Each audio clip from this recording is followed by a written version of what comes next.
What's up, everybody? This is Jimmy with Trading Decoded. It is January 22nd, 2025. Today's video is going to be a little bit different than normal simply because I wasn't here this morning to trade. I had to take my son to an endocrinologist appointment, and then we ended up at the hospital after for some x-rays for his bones, and I really didn't get back to the charts until about 10:30 this morning, closer to 11 perhaps. I didn't get to do any charting or anything like that. So no lines were on the charts or anything like that. But I am going to share one example of what I do try to do, even when I'm not trading, to help people learn, because that's what this is all about. We need to be learning what to look for to both take trades and to understand which trades we should not take, because as I've said to you guys in the past many times, it's equally, maybe even more important to know which trades to skip than it is to know which trades to take. I ask you this: if you were to take 50% fewer losing trades, would your account be a much happier place than it is right now?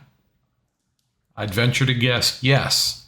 Okay, so I'm going to show you an example of exactly this that happened with one of our new temporary members just today.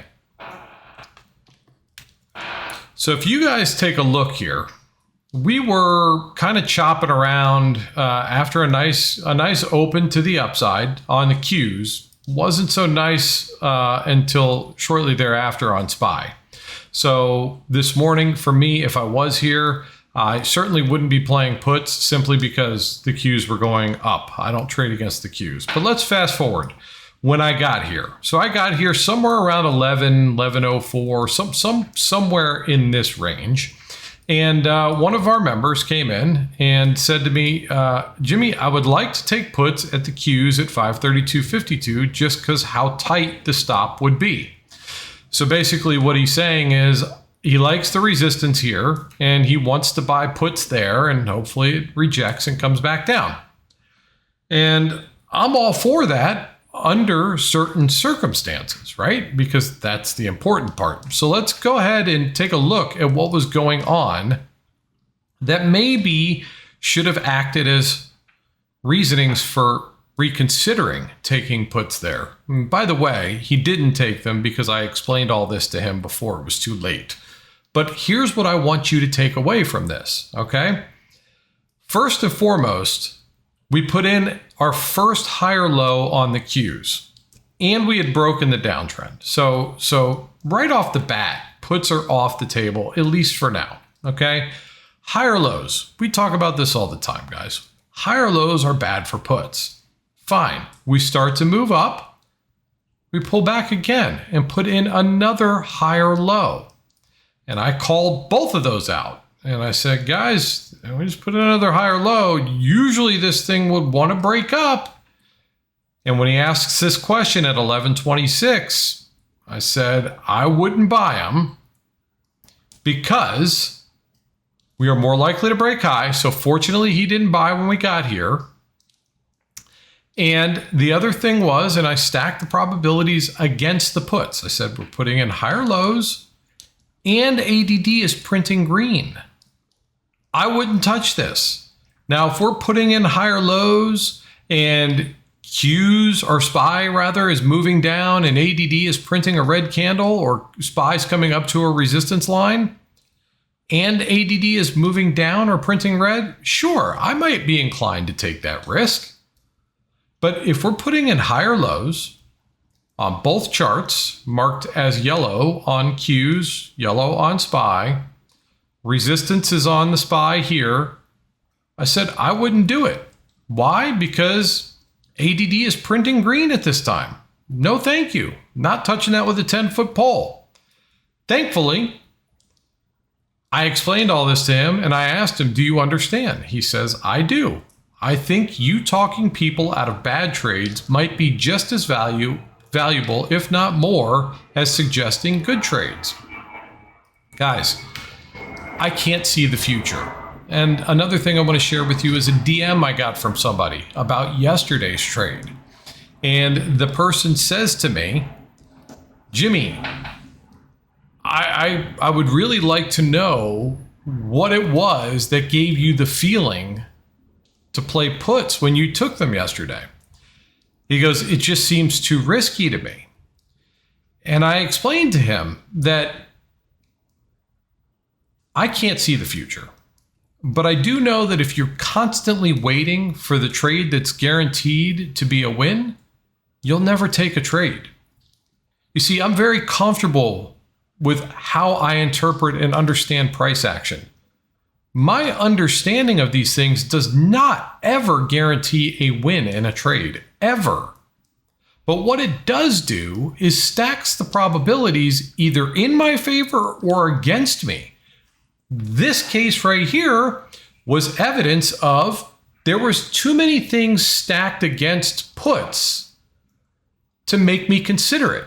And on the flip side of that, it's also justification for calls. So if we're putting in higher lows coming up to a resistance, not only should we not, especially with ADD printing green, not only should we not be looking at puts, we should be considering calls. Okay? These calls ran up. And as we were in this trade, people are looking at ADD going up, pulling back a little bit here, SPY pulling back a little bit here. And I told everybody, guys, because there were some people who took this trade to the upside. I said, guys, if you took this trade because of the Qs, you got to stay in it because of the Qs. And here's another example. We had created a support at 533. We were talking about this line, very much so. I said, as long as the Qs stay above 533, you should be good. Let's see if we can push up some more. Well, 533, the Qs start chopping around. SPY did pull back a little bit, but that's because ADD did. SPY recovered and started to move up and made a new high of day. We then created a new level of support on Qs. And I told everybody, guys, this is a very slow grind. SPY is not moving up very much. You're probably not gaining any value whatsoever, even though SPY is continuing to move up slowly beyond where it was before. I said, if the Qs break back below 533.64, you're going to want to take yourself out of that trade. And that's what this was here. So you had your entry all the way down here. You held on because the Qs told you it was okay. You got out over here because the Qs told you it was not okay anymore. After we were done and got off the mic, I told everybody, just be aware, if we get below 533, we're going to head down to this support right here at 532.70. It was only a 20-cent drop, but just wanted them to be. But I want to show you guys, the very first time we got below 533, we went to the penny to that support down there. You might be wondering, how do I use that information? Well, just understand that if we're putting in lower highs and we break support, where you should be aiming to take your profit or where you should be expecting price to go. ADD was selling off. If we break support, I'm assuming we're going down to the next support. We did. We touched it. We bounced off of it. Never took out most recent highs to the left, lower highs to our left, and we started to trend down. Right? And then it just became crap after that. So I didn't take any trades today simply because it is a rule of mine now that if I am not there at the open, then I feel too disconnected from the chart and I will not trade in that condition. That's just a rule that I have for myself. So today I was on the mic for about an hour and a half, trying to help other people either stay out of trades or find decent ones worth taking the risk on. And quite frankly, only the one we just talked about was the only one that I saw that would have been justifiable. And it started because somebody was going to get themselves in trouble. And I didn't want that to happen. So that's all I got for you guys today. If you got any useful information in this video, please like, share, and subscribe. If you'd like to join our Discord community, well, we'd love to have you. There's a link down below. And the book should be ready any day. I know I keep saying that, but Amazon, for whatever reason, just hasn't told me it's approved yet. I submitted for review. It's in review. Everything's ready to go. As soon as they come back with the okay, I will be hitting the launch live button so that it will become available. And as soon as it does, I will let you guys know. Thank you guys for all your support. Thank you for watching. Till tomorrow. I love you. See you.